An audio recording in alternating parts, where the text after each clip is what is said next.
What's up, guys? Welcome to Grease Lightning Reactions. We're here for a review for episode 13 of Shingeki no Bahamut, Virgin Soul. I was supposed to say Genesis. Some of you guys may have noticed that I put up a live reaction for this episode and then took it down. Reason being, there was no audio in the reaction, and reason being for that is that the light is on for my mic, which I usually look at to find out if it's working or not.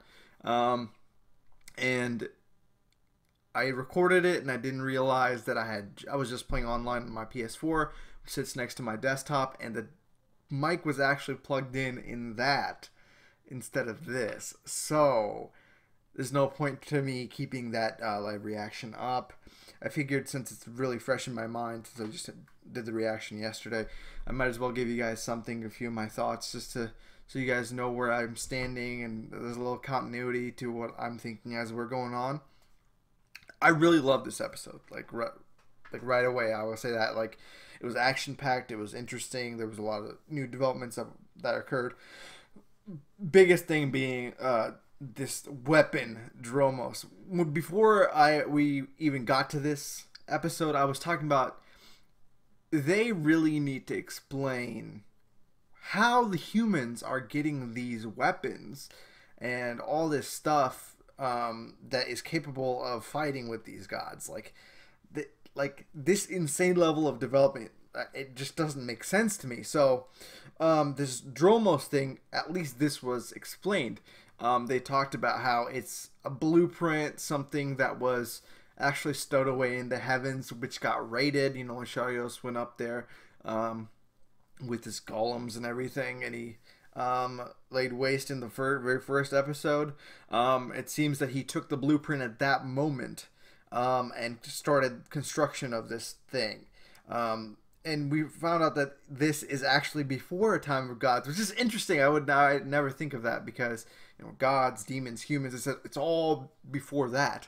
So usually when you think of gods, you usually think of them as the, like primal beings or something like that. But in this case, that's not true. What really still confounds me is really that magic that they use.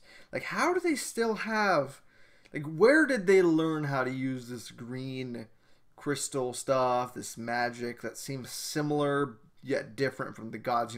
They have those yellow shields. They have the powers from their holy background, let's say. But these guys, these crystals, and now this Dromos thing seems to be the next level, because without those crystals and those golems and all that stuff, I don't think they could have raided the heavens. I don't know if they caught them off guard and they only went there, and like, how do they even get there? There's a lot of questions that I have, but I'm happy that they at least talked about Dromos and why it was actually something that could stop this raid, because it seemed hopeless on the human side. Gabrielle really begging everyone to leave, and it was crazy that these soldiers are like, yo, like, we got them on the ropes, man. They're angels, and you would think that having someone with the authority as like Gabriel, you would listen. But these guys, like, they seem like normal ass soldiers, and I was like, that's just not how I think of these things. So it confused me a little bit. But lo and behold, you have Gabriel finally just saying to Sophia, okay, we gotta go. It doesn't matter. At least we'll survive. So they try to, and Elle, of course, yo, I only came here because we haven't saved my mom, so you're not going anywhere. And of course, he gets freaking shot down. The hand thing, the Dromos thing, actually, like I was saying in my reaction, it reminds me entirely of Midna from Legend of Zelda Twilight Princess. I don't know if anyone else had that impression, but boom. It was a laser beam, I believe, and down goes this UFO holy disc. But the result of that is that Gabriel's still alive, Sophiel's still alive, Elle seems to be unconscious. And while this is all going on, of course, Kaiser, Favaro, and Rita, Nina, all these guys are on the vessel or whatever you want to call it, the Dromos actual weapon. They're actually on it while it's transforming and stuff. Nina ends up in the arms of Sharios after he's already used the power. He's lost vision in one of his eyes, which was also interesting. Maybe it requires like life force of some kind to function because he put his hand in there and boom. And of course, they're getting surrounded because they're in the middle of a bunch of soldiers. Like all the soldiers are on that weapon, and they just happen to come up from the prison right there. So the only way to save them is by turning into the Red Dragon, the Akairyu. So yeah, so that's confirmation that okay, Sharios is the only one that makes her feel that way. It's just like I would think she might feel differently because she's also found out the true nature of the guy, but she still has this infatuation, this like kind of naive, little innocent love. That because she is naive, like she has no other way of looking at things. So it's turning into the Akairyu fighting that giant golem, which was actually a really great fight. I really had fun seeing that.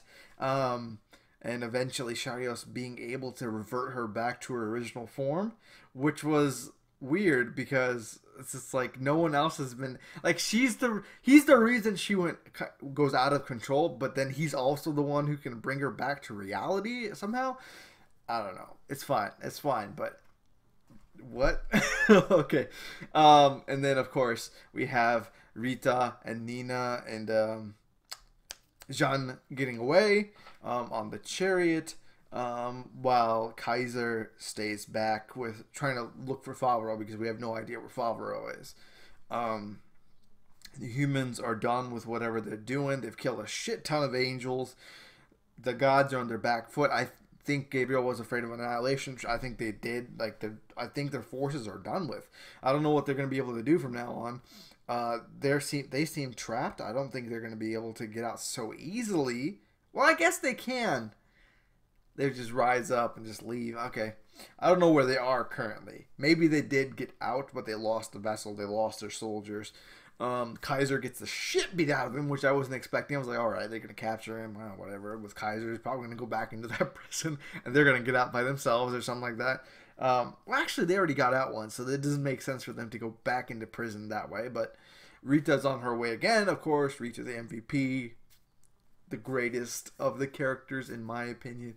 Heading back in while Nina and Jean are trying to get into heaven to go see Elle, and I have no idea how they're going to go in there, but Nina seems to know someone in her original village, I guess her mother or her mother figure, the village chief, so they're headed on their way to the Dragon Village. So that's the gist of like a summary / my thoughts about the events that happened. I wonder if there is some kind of connection between gods and like the dragon folk themselves, but we'll see that next time. Yeah, that's gonna do it. Hopefully you guys like that little review thing. I'm sorry about the audio once again. You guys always end up getting shafted because for some reason, this show is the one where I want to do a reaction. I forget about it. I want to do a reaction. I forget about it. Someone reminds me, I forget about it. I don't know what it is. Maybe it's because it's a timer show. Maybe, there's always like a show that comes up and I'm like, okay, I'm going to do a reaction. And then I forget that I haven't done that one. And then when someone tells me that's the only time I remember it, it's just like, I know. And you guys can clearly tell that I'm enjoying this. So I don't know what to tell you. Alright guys, that's going to do it. Hopefully you guys enjoyed that. If you did, please like and subscribe. And as always, thank you for watching. See you guys next time.